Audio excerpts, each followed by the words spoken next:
silent meditation to observe emotions.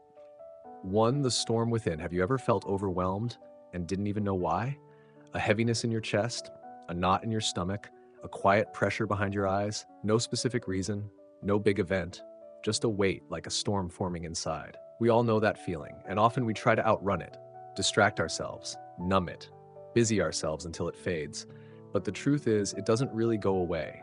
It waits, it lingers, it deepens, because the storm we avoid is usually the one we carry within. The Stoics understood this. They didn't see emotions as enemies. They saw them as signals, messages from within.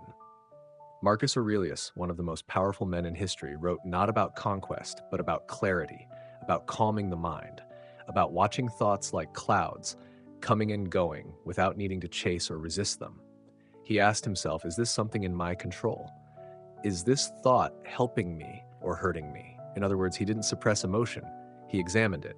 But that kind of inner clarity, it doesn't come from noise. It doesn't come from constant stimulation. It comes from silence, stillness. That's where the work begins. Not in escaping the storm, but in sitting with it, in noticing its shape, its source, its whispers. This is where silent meditation becomes a powerful tool, not as an escape, not as some mystical ritual, but as an act of gentle awareness. You sit down, you breathe, you notice. At first, your mind races. 1,000 thoughts rush in. What do I need to do? What if I fail? Why did I say that? It feels chaotic, loud, uncomfortable. But then something shifts. You begin to see thoughts as they are, not truths, not commands, just clouds passing through the sky of your mind. You don't chase them, you don't fight them, you simply watch. And in that watching, the storm begins to settle. Emotions aren't wrong, they're human. They're part of the experience. But when we don't observe them, they run the show behind the scenes. They drive decisions we regret. They cloud conversations. They shape beliefs that hold us back. The Stoics didn't want us to become emotionless. They wanted us to become aware. So when anger rises, pause. When sadness visits, listen. When anxiety tightens your breath, breathe into it. Don't shove it away. Don't label it bad. Just see it. Because awareness is the first step toward mastery. This is the heart of the Stoic practice. Stillness is strength. It's not weakness to sit quietly with your inner chaos. It's courage. It's discipline. It's choosing to feel fully without being consumed. And the more you practice, the more you notice the patterns, how your body responds to tension, what stories your mind repeats. That's how you stop being a prisoner of your emotions and start becoming the observer. Try this, even for 5 minutes. Sit in silence, close your eyes, notice your breath, and when a thought or emotion rises, greet it like an old friend. Oh, it's you again, worry. I see you. Self-doubt. Hello again, fear of not being enough. No judgment, no panic, just presence. That moment right there is transformation. The storm within you doesn't need to be conquered. It needs to be understood. And when you finally sit with it, you may realize the storm was never trying to break you. It was trying to bring you home, home to your breath, home to your center, home to the place where silence becomes strength and where clarity is born. So I'll ask again, have you ever felt overwhelmed and didn't know why? Maybe it's time to stop running and start listening, because the storm within isn't your enemy, it's your teacher, and silence is the language it speaks. 2. Why silence matters. Have you ever noticed what happens when everything finally gets quiet?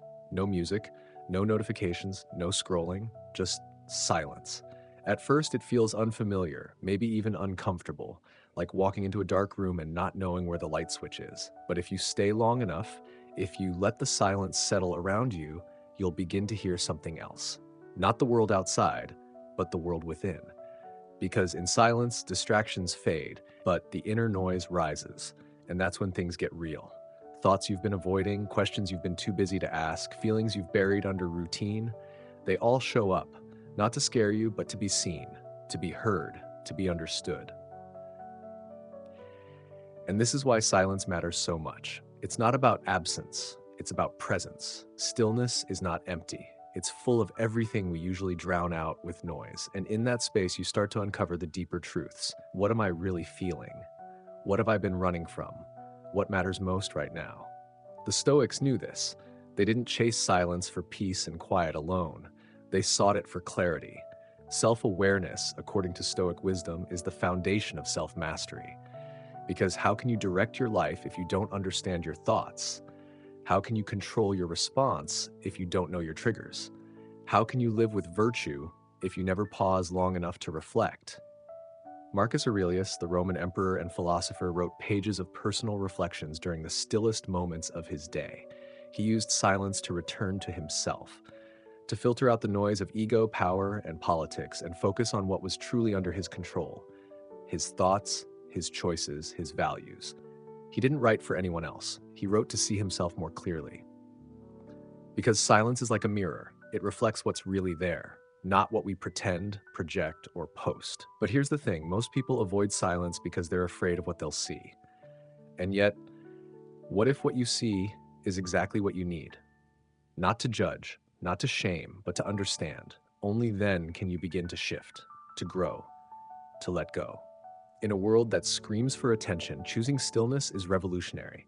Every moment of silence you claim is a moment of sovereignty, a moment where you say, I will not be pulled by every ping, every trend, every thought. I will return to what's real. And what's real is you, beneath the noise, beneath the roles, beneath the rush. Seneca once wrote, "We suffer more in imagination than in reality." And in silence, you begin to see how true that is. How many of your worries are just mental habits? How many of your fears are just echoes from the past? Silence gives you space to notice. And when you notice, you can choose differently. That's where freedom begins. So here's a small challenge. Spend 5 minutes today in silence, not scrolling, not multitasking, just being. Close your eyes, breathe slowly, and watch what rises. No judgment, just awareness. You don't have to fix anything. You just have to notice, because the more you notice, the more power you have to change. Silence isn't just a lack of sound. It's a path to self-knowledge, a training ground for presence, a gateway to peace. So the next time you feel overwhelmed, don't just reach for noise, reach for stillness, because it's in the quiet that you'll hear the most important voice of all, your own. 3. You are not your emotions. Have you ever said, I'm angry, I'm sad, I'm anxious, as if the emotion isn't just something you're feeling, but something you are? It's so easy to confuse emotion with identity. But here's a quiet truth the Stoics want us to remember. You are not your emotions. You are the space in which they arise. You are the sky, not the storm that passes through it. Emotions are visitors, temporary, shifting like clouds drifting across the mind. They may darken the view for a while, but they do not define the sky itself. When sadness arrives, it may feel like forever. When anger erupts, it feels like truth. When fear whispers, it feels like the only voice that matters. But emotions are not facts. They are signals, information, experiences passing through. And if we learn to watch them, without judgment, without suppression, we gain something far greater than emotional control. We gain emotional wisdom. Marcus Aurelius once reminded himself, you have power over your mind, not outside events. Realize this and you will find strength. He didn't say, don't feel. He said, observe. Be curious. Step back. This is where practice begins. The next time you feel overwhelmed, try this. Instead of saying, I am angry, say, I notice anger arising. That tiny shift turns emotion into something you witness, not something you become. Think of emotions like waves. They rise, they peak, they pass. But you are not the wave. You are the ocean beneath, deep, calm, steady. The Stoics didn't believe in suppressing emotions. They believed in understanding them. Anger, maybe it's pointing to a boundary you need to set. Fear, maybe it's revealing where you've attached your peace to something external. Sadness, maybe it's the mind's way of grieving change. The key isn't to fight these emotions, it's to listen to them and then let them go. Imagine sitting under a wide open sky. A breeze moves gently through the air. Above you, clouds form, white, dark, scattered.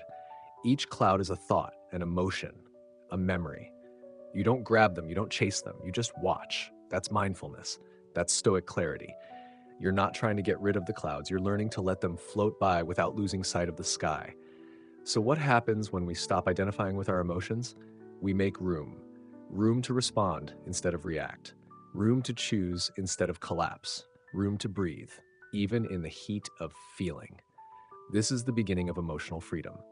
Because the truth is, anger can exist without destruction. Sadness can exist without despair. Fear can exist without paralysis. All because you remembered, this is not who I am. This is just what I'm feeling. Epictetus said, It's not things that disturb us, but our judgments about them. That includes emotions. We're disturbed not by feelings themselves, but by the story we attach to them. I shouldn't feel this. This means I'm weak. This will never end. But what if the emotion simply is, not a flaw, not a failure, just a passing moment in the human experience? The less we cling, the faster it flows. So next time a heavy feeling arrives, try this. Pause, name it, feel it, and then ask, what's underneath this? What's this here to teach me? Then let it pass. No gripping, no resisting, just allowing. That's not emotional avoidance. That's emotional maturity. You are the sky. Emotions are clouds. Let them pass, and when they do, you'll still be here. Still steady, still whole. The storm may come, but it never stays forever, and neither should you stay stuck in it. 4. How to meditate in silence. We live in a noisy world, not just outside, but inside. Thoughts, worries, emotions, always moving, always talking. And in all this noise, we lose something precious: clarity, stillness, presence. But there's a doorway back, a simple one, always available. It's called silence. And the way we enter it is through meditation. You don't need incense or a cushion on a mountaintop. You don't need to be spiritual or good at it. You just need willingness, a moment, and a bit of space. Here's how you can begin, gently, step by step. Step 1, find a quiet space. Not a perfect space, just a quiet one. It could be your room, a park bench, even your car. Turn off the TV, put your phone on airplane mode, let others know you'll be unavailable for just 10 minutes. This is your time, a sacred pause from the rush. Step 2, sit with a relaxed, alert posture. You don't need to sit cross-legged or twist like a pretzel. Just sit upright, back straight but not stiff, feet on the ground, hands resting on your lap. Close your eyes gently, or keep them soft, gazing slightly downward. This posture tells your body, I'm present, I'm listening, I'm safe. Step 3, focus on the breath. Now bring your attention to the breath. Feel the air enter your nose, feel your chest or belly rise, then feel it fall. Don't change your breath, just follow it. One inhale, one exhale. Again, let your breath become an anchor, a place to return when the mind wanders. And yes, your mind will wander. That's not failure. That's the practice. Step 4, notice emotions, don't chase them. At some point, emotions will arise. Maybe a flicker of anxiety, maybe a sudden sadness, maybe irritation that you're not doing this right. Just notice. No need to analyze or fix. No need to label as good or bad. Simply say in your mind, that's anger. That's restlessness. That's self-doubt. Then return to the breath. This is where the real transformation begins. You realize you can feel something without becoming it. You can observe a thought without obeying it. You can sit in silence without trying to fill it. That's powerful. Step 5, repeat gently without judgment. Every time you drift, come back, not with frustration, but with kindness. The mind is like a puppy, it runs. You bring it back, over and over. That's meditation, that's training. With every return to the breath, you strengthen presence, you grow your awareness, you soften the storm inside. What happens after? After just a few minutes, you might feel calmer, or maybe not, and that's okay. This isn't about feeling better, it's about being better at feeling, more aware, more grounded, more compassionate with yourself, with others, and over time, this becomes a habit, a refuge, a way of meeting the world without being shaken by it. Seneca once wrote, "We suffer more in imagination than in reality." Silent meditation helps you see that. It helps you see how much of your pain is a story, a spiral, a reaction to a thought, not the thought itself. When you sit in silence, you start to untangle those knots. Not all at once, but breath by breath. So, are you ready? Start small, 2 minutes, then 5, then maybe 10. And if a voice in your mind says, this is a waste of time, just smile and breathe. Because in a world obsessed with doing, choosing to just be is revolutionary. Let silent teacher, let your breath be your guide. Let your emotions come and go like clouds in the sky. And remember, you don't need to silence your thoughts. You just need to learn how to sit beside them, calm, clear, present. 5, what you'll discover. You might wonder, what's the point of all this silence? You sit, you breathe, you watch your thoughts float by. At first, it may seem uneventful, nothing magical, no sudden enlightenment, but stay with it long enough and something begins to shift. Not outside, inside. In silence, something beautiful happens. You start to see. You see the roots of your emotions. You begin to understand why anger flares up, why fear sneaks in, why sadness sometimes lingers longer than expected. not as mysteries, but as messages. Silence doesn't numb your emotions, it decodes them. Let's say you sit one morning and suddenly frustration appears. You watch it, you trace it, and maybe you realize it's not today's frustration. It's yesterday's conversation still echoing in your chest. Or it's a deeper story. I'm not being heard. I'm not enough. And now you see it. You're no longer just feeling the emotion, that you're understanding it. That's the quiet gift of silence. The Stoics believed clarity is power. Epictetus taught it's not things that upset us, but our judgment about them. But how can you change your judgments if you never stop to observe them? Silence is where you hear the inner commentary, the old beliefs, the unconscious scripts, and once they're seen, they lose their grip. Not because you fought them, but because you became conscious of them. With daily practice, something subtle begins to happen. Your emotions no longer drive the car. They ride along, but you choose the direction. You still feel anger, but you don't lash out. You still feel fear, but you don't freeze. You still feel sadness, but you don't drown in it. You start to respond rather than react. You start to choose your next move instead of being pulled by impulse. That's not suppression. That's sovereignty. And then there are the patterns. In the stillness, you begin to see recurring themes in your life.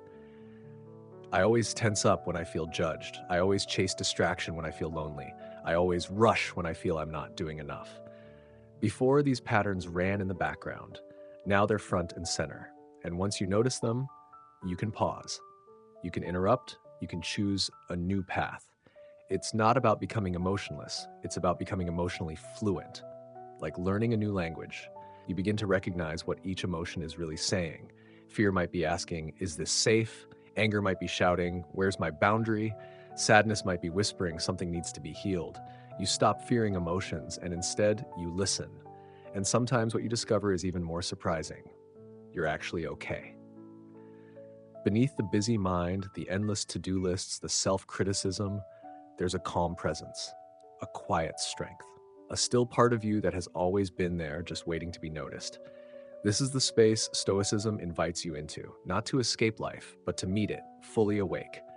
Marcus Aurelius said, "The soul becomes dyed with the color of its thoughts." In silence, you finally see the colors you've been soaking in. And if you don't like the palette, you can begin to change it. Gently, one breath at a time. So what will you discover in silence? A hidden emotion? A long-lost desire? A pattern ready to be released? Or maybe just your breath, steady and real, reminding you that this moment is enough. You don't have to chase the answers, just sit, listen, and let what's true rise. 6. From reaction to response. Have you ever said something in anger and regretted it a second later? Or made a decision too quickly, only to wish you'd paused for just a moment? We all have. Because in the heat of emotion, we often react, not because we're reckless, but because we're human. But Stoicism and silence offers us a gift, a gap. There's a quote often attributed to Viktor Frankl: between stimulus and response, there is a space. In that space is our power to choose our response. In our response lies our growth and our freedom. That space, it's everything. It's the place where emotion turns into reflection, where instinct gives way to insight, where we stop being puppets of impulse and start becoming authors of our lives. So how do we create that space? Through silent observation, through presence, through the practice of just watching, without judgment. Because when you sit in stillness, you begin to notice your patterns. You catch the flicker of anger before it flares. You feel the wave of fear before it crashes. You sense the temptation to rush before it takes over. And in that moment of awareness, you gain a choice. Let's say someone says something hurtful. The old pattern might be react, defend, snap back. But with practice, you feel the anger rising, and instead of exploding, you pause, you breathe. You let the emotion pass through without being hijacked by it. And from that calm center, you respond, not with weakness, but with clarity, with intention. That's power. That's self-mastery. Marcus Aurelius, a Roman emperor surrounded by war, betrayal, and chaos, once wrote, "If you are distressed by anything external, the pain is not due to the thing itself, but to your estimate of it.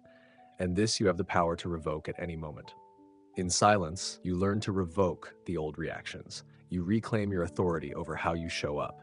You stop being dragged by every emotion and start directing your energy wisely. This doesn't mean becoming numb or pretending not to feel. Stoicism isn't about suppression, it's about transformation. You still feel deeply, you still care, but you express from your center, not your chaos. You begin to see that true strength isn't loud or forceful, it's measured, grounded, intentional. One of the most overlooked powers in the modern world is the ability to pause. Not everything needs an immediate reply. Not every opinion needs a response. Not every feeling must become an action. Sometimes the most courageous thing you can do is to simply wait, to sit with the feeling, to breathe through the discomfort, to let the emotion move through you, and respond when the water is still, not when it's stormy. Imagine you're standing at the edge of a river. A thought or emotion drops in and ripples spread across the surface. Most people dive in right away. They splash, they struggle, they get swept away. But you watch, you wait, you let the water settle, and only then do you step in with clarity. That's the art of moving from reaction to response. It takes practice, it takes patience, but it's possible. With every silent breath, you're training yourself, not to suppress, but to choose, not to avoid, but to understand, not to react, but to respond. And in that choice lies a quiet, powerful freedom. So the next time you feel yourself about to react, pause, even for one breath. That's the space, that's the shift, that's you, becoming who you were meant to be, not ruled by emotion, but guided by reason. 7. Becoming the calm observer. Imagine this, you're standing on a quiet hilltop. Above you, clouds drift by, dark, light, fast, slow. But you remain still, grounded, watching. You don't chase the clouds, you don't shout at the thunder, you don't beg the sun to stay, you observe with presence, with peace. Now imagine doing that with your emotions. This is the heart of silent meditation. This is what the Stoics gently guide us toward. Not control, understanding. Epictetus didn't say, never feel angry. He said what troubles people is not things themselves, but their judgments about those things. That means it's not the emotion itself that causes suffering, it's how we hold it, how we fear it, how we fight it. But what if you could just watch it? Think about it. You are not your anger, you are not your fear, you are not your doubt, your shame, your frustration. They pass through you, but they are not you. You are something steadier, something deeper, something that doesn't flinch every time the wind blows. The Stoics knew this. They practiced the art of becoming the calm observer. When Marcus Aurelius wrote his journal each night, he wasn't trying to suppress his thoughts. He was observing them, like a wise gardener, noticing which weeds to remove, which plants to water, and which simply needed time to grow. He understood, peace doesn't come from pretending everything's fine. It comes from meeting reality without resistance.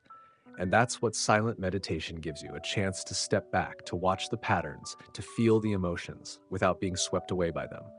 You begin to notice, this isn't me, it's just anger moving through.